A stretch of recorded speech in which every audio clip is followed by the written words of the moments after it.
En teoría tenemos una de las legislaciones más avanzadas en Europa. Porque el que exista una igualdad legal o unos derechos no significa que estos luego se ejerzan de manera real. Pero ¿es porque están pasando cosas que no vemos? Es que existen muchos tipos de discriminación y muchos tipos de acoso. O sea, ¿tú has vivido situaciones de discriminación o de acoso?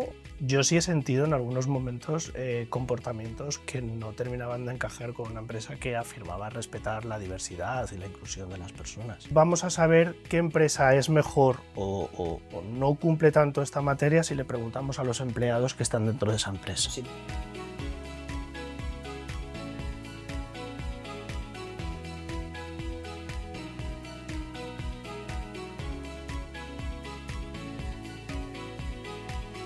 ¿Qué tal, Carlos? Hola Elena, ¿qué tal? ¿Cómo estás? Muy bien. Sí, bueno, yo lo primero que quería era darte las gracias. Las gracias por prestarte a esta charla conmigo y sobre todo por prestarte a hablar, pues con tanta naturalidad y sin pelos en la lengua de un tema que no siempre es fácil y que no siempre se trata de esta manera. Un poco porque te ubique la gente que no te conoce. Tú empiezas tu trayectoria en el mundo de los medios de comunicación, incluso en la tele, tal, luego das el salto a los recursos humanos, al mundo industrial, o sea, dos mundos que, bueno, que no tienen demasiado que ver aparentemente, ¿no? Aparentemente. Pero tú te sientes más comunicador que profesional de los recursos humanos. Yo creo que soy una rara avis en cualquiera de los dos sectores. Yo por vocación me licencié y fui periodista y luego me centré mucho en la creación de contenido. Luego, bueno, pues las circunstancias que tiene la vida, me fui a vivir fuera de España y decidí volver a estudiar y me metí en el negocio familiar un poco, que era la gestión de recursos humanos. Mi padre ya sí era director de recursos humanos y era un poco lo que a él le hubiera gustado que yo fuera. Y luego pues empecé a formarme ahí, me licencié y empecé a trabajar ahí, y de eso hace ya pues 12 años. ¿Ahora en qué estás en este momento? Ahora yo estoy muy enfocado en la formación. Terminé un proyecto hace un tiempo y decidí que a mí lo que más me había llenado siempre era esa parte de comunicar y de acercar también realidades que no todo el mundo conoce, como las que estamos hablando en esta entrevista, y sobre todo enfocado mucho en eso, en la formación ¿Vale? para empresas y también para personas, y mucho metido en el tema de la prevención del acoso laboral. ¿Cómo ves tú la realidad del mundo LGTBI en las empresas? En teoría tenemos una de las legislaciones más avanzadas en Europa, por lo que tengo entendido, ¿no? En materia LGTBI, ¿no? Pero eso, más allá de la ley, que está muy bien y eso es papel, ¿eso cómo se refleja en el día a día de las empresas? Efectivamente tenemos una ley muy avanzada y en ese sentido España es un punta de lanza. Se desarrolla bajo el paraguas que ya existía en la Unión Europea de las leyes, de una ley común que tiene que favorecer la igualdad en los centros de trabajo y en las empresas para todos los colectivos, no solamente para el LGTBI, pero nos encontramos con la paradoja de que es una ley muy avanzada y que se ha implementado y se ha desarrollado con un marco teórico y obligatorio para las empresas que es bastante completo, pero que luego en la práctica las métricas nos indican que no terminan muy bien de encajar o de ¿Vale? entrar ahí bien. Entonces se implanta un poco, yo creo que más porque hay que hacerlo, por imperativo, pero las empresas todavía hay muchas que sí, ¿eh? Y hablaremos de algunas empresas que han hecho de esto algo ya que tienen interiorizado en su cultura, pero todavía hay obligación legal y hay cumplimiento, pero no hay una adherencia voluntaria de manera Te extendida. Hay entiendo. mucho, pero queda mucho por hacer. Vale, pero yo tengo una duda. ¿Qué le dices a esa gente que te dice que hay igualdad? O sea, que esto es un tema ya resuelto, que hay igualdad, que no es necesario y que todo este movimiento es, pues no sé, más una necesidad de llamar la atención, ¿no? Ya está Ujú. la ley, ya está ahí, es igual, hay igualdad. ¿Qué pasa? Entonces, para qué tanto ruido? Bueno, les diría que partimos de una premisa equivocada, porque aquí se está asumiendo que el que exista una igualdad legal o unos derechos no significa que estos luego se ejerzan de manera real. Es una premisa falsa. La existencia de la norma o de cualquier reglamento no garantiza que se cumpla. De hecho, si esto lo extrapolamos a cualquier tipo de legislación, un país que tenga un código penal muy avanzado seguirá teniendo delitos. Entonces, es utilizar un argumento que, bueno, es una opinión, pero creo que parte de esa premisa que es errónea. y hay que corregir precisamente para que la implantación de... Sea real, ¿no? eso es. Hablabas antes de que se producen casos de discriminación, ¿no? Ujú. Entonces, ¿qué le dices también a la gente que te dice que no ve discriminación? Yo no soy consciente de haber vivido situaciones de discriminación a personas del colectivo en las empresas en las que yo he trabajado, ¿no? En absoluto, o sea, no soy consciente. Pero ¿es porque están pasando cosas que no vemos? Porque entiendo que cuando hablas de que existe discriminación, la hay, ¿no? Pero yo no soy capaz de verla. Entonces, ¿qué me estoy perdiendo? Es que existen muchos tipos de discriminación y muchos tipos de acoso. El que una persona no vea algo no significa que no exista. Sin duda. Es como, yo qué sé, una persona que va caminando por la calle y ve un montón de personas totalmente desconocidas, solamente ve caras. Pero si tú conoces a una persona con la que te Mm, cruzas de frente, te paras y la saludas, oye, fulanito, ¿cómo estás?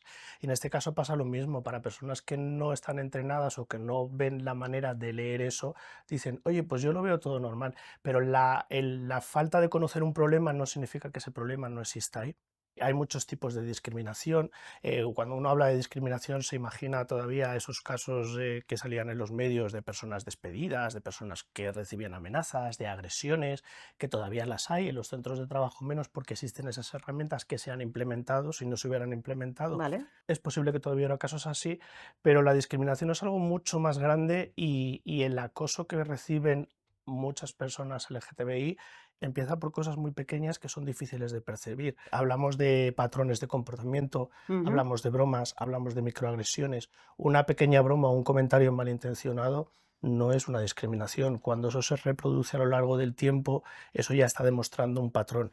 Normalmente, además, esas cosas no se hacen de cara al público. Claro. Suelen ser en relaciones de tú a tú o en recintos donde se ejerce un cierto poder por la parte que comete esos abusos. Entonces, el que no se perciba eso no significa que no exista, significa que quien lo hace se asegura de que eso De que permanezca eso, oculto. vale, entiendo, entiendo. Entonces, por lo que me estás contando, Carlos, entiendo que tenemos la ley, tenemos la norma, y quizá lo que falla, o en lo que todavía no estamos tan avanzados, es en la aplicación, en la ejecución.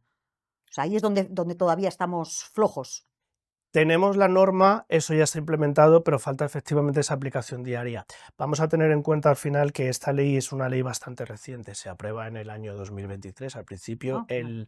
el mecanismo o el real decreto por el que las empresas tienen que desarrollar esa ley no se aprueba hasta el mes de octubre del año 2024 y de facto hasta el 10 de abril del 2025, hace escasamente un año, las empresas ya no estaban obligadas a tener todo ese mecanismo que la ley decía implementado en sus convenios colectivos, planes de igualdad, etcétera. Entonces solamente lleva un año desarrollado. Aparte de lo que la empresa ya tiene que hacer por imperativo legal, que es abrir los convenios colectivos, incluir cláusulas de no discriminación, Sí. trabajar con la parte sindical de las empresas para hacer todo esto, eso luego lleva un tiempo en el que tiene que calar y tiene que impregnar las culturas y los comportamientos de las organizaciones. Vale, pero entonces, ¿qué es desde tu perspectiva?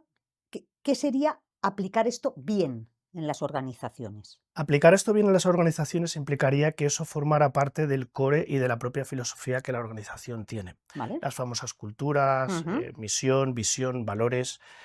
Si una normativa, la que sea, no forma parte de la cultura de la empresa, no la asumen desde la dirección y eso no va calando a todos los estamentos de la empresa, eso se convierte en papel mojado.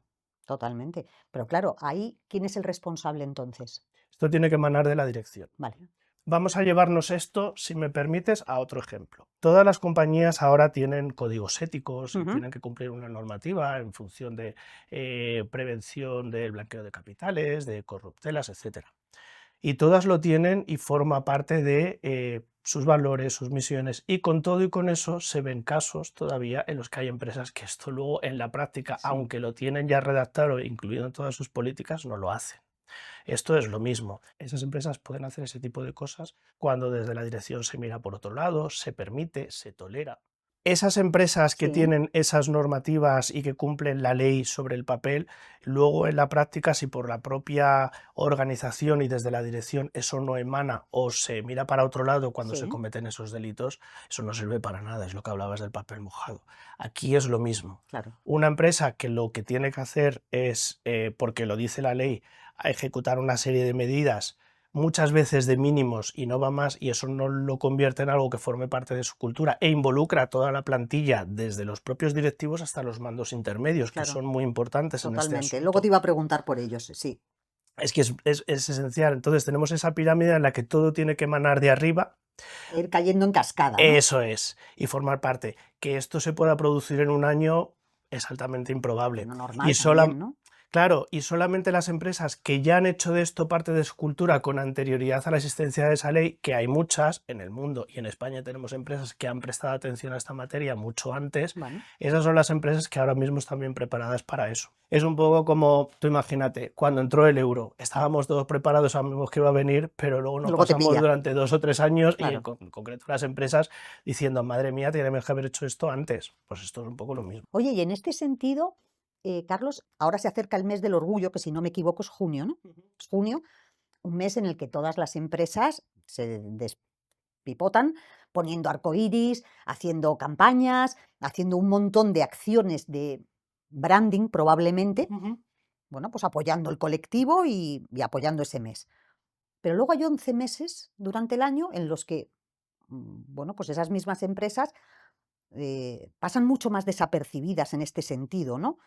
Entonces, es porque es, bueno, pues es el momento de blanquearse, es el momento de quedar bien, es porque es suficiente con, bueno, pues con un momento al año hacer hincapié en esto o qué. Entiendo tu pregunta. Aquí vamos a las empresas que hacen eso, las empresas que contratan una carroza en el Día del Orgullo en cualquier ciudad, que se ponen brilli brilli, colorinchis, que cambian el logo en Sí, LinkedIn, que justo. mandan emails a las plantillas y hacen pósters de cómo hacemos todo eso.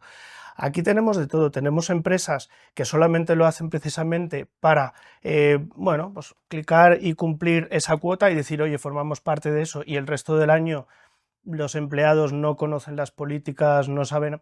Yo siempre digo, en este sentido, que vamos a saber qué empresa es mejor o no cumple tanto esta materia si le preguntamos a los empleados que están dentro de esa Oh, empresa. sin duda. Si un empleado que trabaja en una empresa X, una gran eléctrica, una compañía de comunicación, sabe cuáles son las políticas que hacen, porque esas políticas además se hacen durante todo un año, sabremos que estamos ante una empresa que ha trasladado a toda su plantilla todo lo que hace y les hace conocer sus derechos, las obligaciones también, y les hace involucrarse en, al final, esa cultura común que la empresa tiene que hacer. Si es una empresa que simplemente alquila una carroza, no hace nada, se pone de brilli brilli, invita a sus clientes a subirse a la carroza, como hay empresas que invitan a los clientes a irse al Sí. Parco del Bernabéu, entonces sabemos que esa empresa lo está haciendo todo desfachada.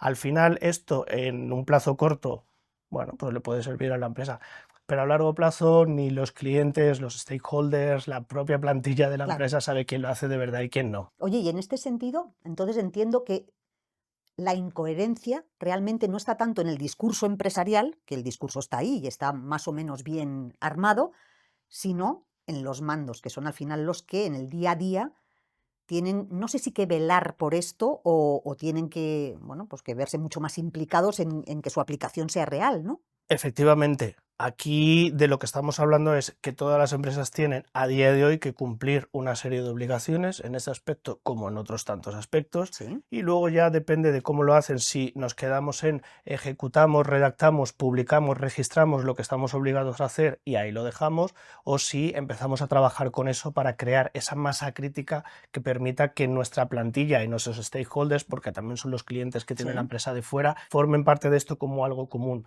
Eso al final lo que consigues es que, aparte de involucrar a tu plantilla, afectas a un entorno y haces que la gente se sienta comprometida y que forma parte de algo. Si te quedas simplemente en dejar una política dentro de un cajón, claro. esto no pasa. Cuando estábamos hablando hace un minuto del rainbow washing o el Sí, pink washing que se llamaba antes, hay que dejar claro que el que una empresa aproveche para ponerse la purpurina, el brilli brilli y subirse a una carroza no significa que lo esté haciendo solo por puro marketing. Eso solamente se verá manera desde fuera, cuando tú veas los desfiles y quiénes son las empresas y Sí, quiénes están.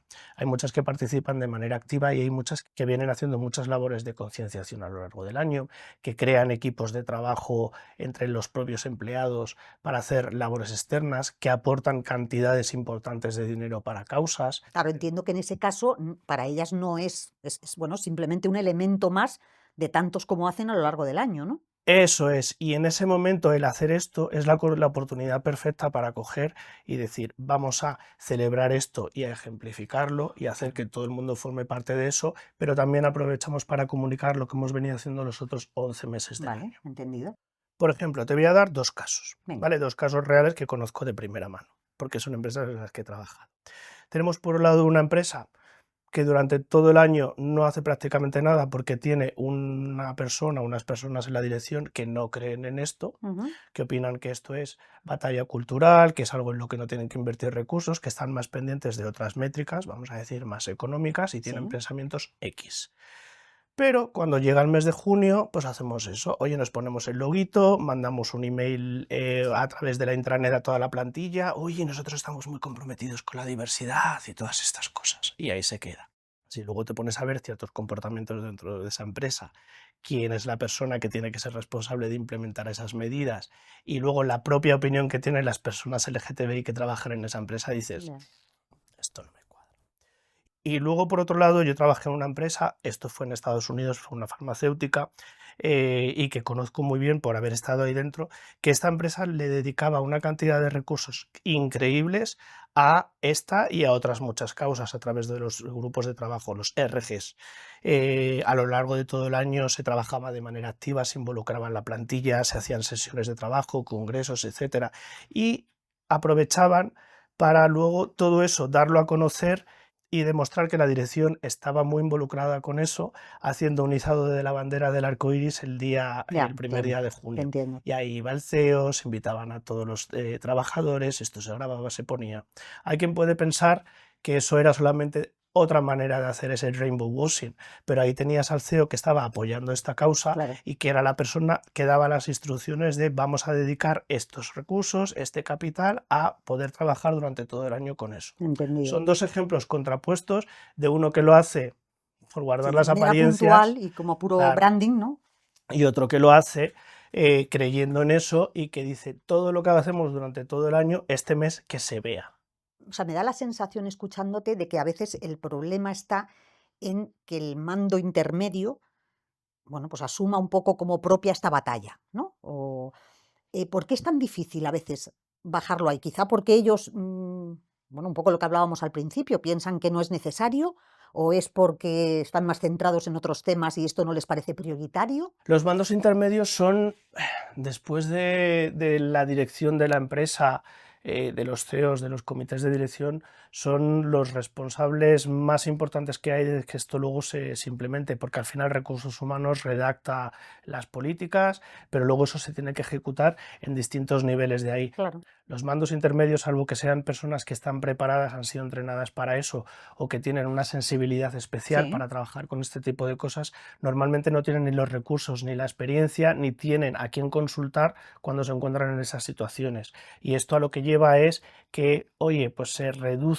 un poco, se baja la carga dramática por evitar conflictos, se ocultan temas por no abrir melones, ya. como hablamos normalmente. Si tú a un mando intermedio no le das medios y no le explicas cómo tiene que gestionar este tipo de cosas, es muy difícil que pueda hacer un buen trabajo en eso. Si en una empresa un mando intermedio no está preparado, la dirección no ayuda y existe una política más de no hables, no cuentes, el empleado no se siente cómodo. Entonces cualquier tipo de caso de discriminación o de acoso no va a ser denunciado, porque Claro, van a decir, claro. ¿para qué? Normalmente recursos humanos en muchos ámbitos actúa como garante, como facilitador, pero no es al final el brazo ejecutor, ni tiene por qué serlo, ¿no? No es la policía de la organización, ¿no? Entonces, lo que muchas veces me planteo es, ¿cuál es el papel que tiene que jugar recursos humanos ahí? Cuando, por ejemplo, hay un problema, véase discriminación, acoso, cualquier de estas cosas, con un mando o con un directivo de la organización, ¿qué puede hacer recursos humanos? Recursos humanos aquí tiene una tarea muy importante que por un lado es legislar internamente, si me permites la palabra, Sí, que es crear todas esas políticas, todos esos procedimientos y luego comunicarlos a los distintos elementos de la empresa, los sí, mandos intermedios, la dirección, toda la plantilla en general, los propios comités de las empresas que sí. también tienen que formar parte de esto.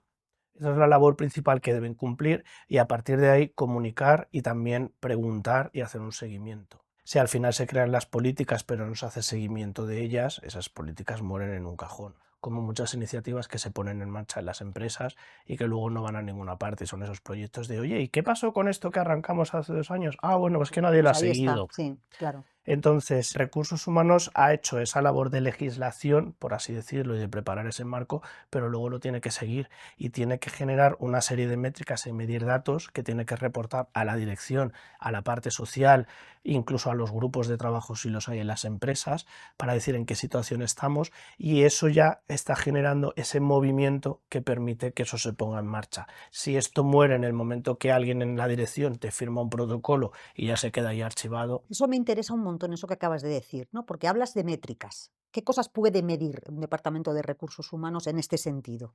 Cuando, evidentemente, no tienes por qué saber ni conocer la orientación sexual ni de otro tipo de una persona. Hay muchas, se pueden trabajar con encuestas de clima dentro de la organización, se puede preguntar de manera anónima en cualquier encuesta que se haga del tipo, este es un lugar que tú recomendarías para trabajar, todo ese tipo de preguntas que luego utilizan para hacer informes sobre en qué posición está tu Sí. organización con respecto a la competencia y el benchmarking. Se pueden incluir preguntas anónimas de te identificas como persona LGTBI y te sientes apoyado en esta empresa o no. ¿Recomendarías esta empresa a otras personas para que trabajaran aquí porque aquí tienen libertad para ser ellos mismos o no? Y esas son preguntas que son anónimas, pero que ya te indican un poco el pulso de la persona que trabaja ahí. Vale, vale, entiendo. Ese es un tipo de métrica con el que puedes trabajar. Tú como organización no vas a tener métricas de orientación sexual que tú le preguntes a los trabajadores, ni cuál es su identidad de género, pero vas a ver si tu empresa refleja esa diversidad de la sociedad en cada uno de sus niveles. No como cuotas, sino como visibilidad. Vale, entiendo. Y entonces, decías antes, un sector como el industrial, que es un sector en el que tú has trabajado y en el que yo estoy muy metida, es un sector eminentemente masculinizado, ¿vale? Y es un sector bastante conservador, ¿no? En muchas cosas, ¿no? ¿Dirías que es un sector que va por detrás de otros en materia LGTBI o no necesariamente? No, yo creo que el sector industrial es un sector que simplemente los tiempos no le han acompañado para prestar atención a esto. Estamos hablando también de que son sectores en los que la rotación es mucho menor, la media de las personas que trabajan en este sector es mayor que en otros muchos O sectores. sea, puede haber un componente generacional y Eso cultural, ¿no? es. Estamos hablando de que son empresas que precisamente por llevar más años ahí y tener una media de edad mayor no se le ha prestado atención a eso y la evolución de los tiempos no han ido acompañando. Una empresa tecnológica que a lo mejor lleva 20, 30 años Claro, ha nacido y se ha desarrollado ya contemplando todos los aspectos de lo que es la diversidad y la ya. inclusión. Pero no porque existan barreras específicas en el mundo industrial. No, no, absolutamente no. Una empresa industrial no tiene que tener una barrera mucho mayor. Es verdad que son perfiles muy masculinos y es un sector que tiene, como hablábamos, una media de edad mayor, pero no por eso significa que tengan una barrera interna que les impida. Vale, Simplemente la barrera ahí es la propia organización en el momento que ha asumido esa función de fomentar la diversidad, de favorecer la inclusión de las personas cómo lo ha puesto en marcha. Yo creo que es más una cuestión de tiempos en los sí, momentos en los que ellos han decidido ponerse las pilas con esto, que a lo mejor que por el comparativamente propio entorno en sí. eso es. Vale, vale, entiendo. Tú, Carlos, has trabajado en el sector industrial muchos años, ¿vale? ¿Lo has sufrido? O sea, ¿tú has vivido situaciones de discriminación o de acoso o algo por ser parte del colectivo? Yo sí he sentido en algunos momentos comportamientos que no terminaban de encajar con una empresa que afirmaba respetar la diversidad y la inclusión de las personas. No hablamos de amenazas, ni de despidos, ni de grandes momentos de acoso, pero esos comentarios, esas bromas, esos microacosos que existen, el que a ti una persona, un directivo, te coja y te haga interpelaciones sobre tu vida privada cuando estás en una reunión cara a cara, eso no es de recibo. Y eso existe, pero me ha pasado a mí en este sector y le pasa a muchísimas personas en Claro. otros sectores. Los cotilleos, los comentarios, cosas sobre la apariencia física, cosas sobre, por ejemplo, llega el mes del orgullo y es como, ay, ¿qué es lo que vas a hacer? Y tal, y es como, esas cosas no se le tienen que preguntar a un empleado. Entonces sí que he visto esas situaciones y las he vivido en primera persona. Además, oye, pues en algún momento puntual con alguna persona que no fuera una persona que precisamente creyera en la inclusión y en la diversidad dentro de la empresa, pero me podía haber pasado en el sector industrial o me podía haber No, no, pasado trabajando absolutamente, en... absolutamente. Pero ¿y qué le dirías al que te pueda decir que pecas de un exceso de sensibilidad? Porque ese tipo de bromas me las pueden hacer a mí sin pertenecer al colectivo y también me pueden hacer una broma sobre mí, eh, no sé, yo qué sé, sobre mi vida familiar.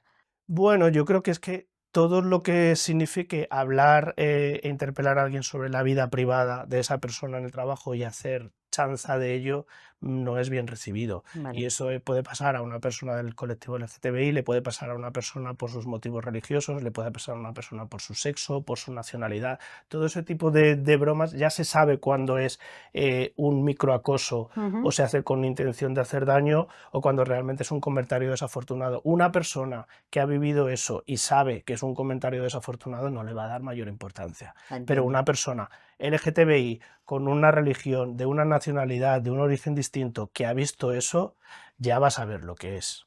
Probablemente también por el efecto de la repetición, ¿no? Por el hecho de haberlo vivido en distintos momentos a lo largo de su vida. Sí, por haberlo vivido en momentos a lo largo de su vida y muy probablemente por haberlo vivido de manera repetida y como un patrón dentro de esa misma empresa. Vale. No nos olvidemos que si esto es un comentario desafortunado que alguien hace en algún momento y se da cuenta y te pide disculpas o se arrepiente, no hay ningún problema con eso. Todos metemos la pata y eso es súper bocazas. Pero si esto forma parte de un patrón que se repite de manera más o menos regular y que ya es una pauta de comportamiento de una persona, la persona que lo sufre, pero que puede ser una mujer a la que Sí, sí, sí, simplemente se hacen... totalmente. Que te esté Claro, hablando de lo bien que tienes el culo, ¿no? O sea, quiero decir. hay comentarios que son totalmente inadmisibles y eso, la persona que hace el comentario ya lo sabe de antemano y la Ya, persona que lo recibe también. está claro, está claro.